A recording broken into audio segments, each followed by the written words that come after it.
हिमांशी बाबरा कातिब की एक गज़ल आप सबकी समातों की नज़र। आँख को आईना समझते हो, आँख को आईना समझते हो, तुम भी सबकी तरह समझते हो।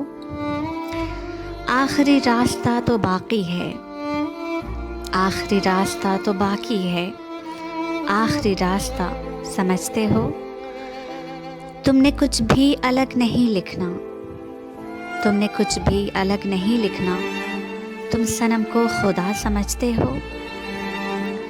दोस्त अब क्यों नहीं समझते तुम, दोस्त अब क्यों नहीं समझते तुम तो कहते थे ना समझते हो। मेरा गम तुमको कैसे समझाऊं, मेरा गम तुमको कैसे समझाऊं, सबसे हारा हुआ समझते हो।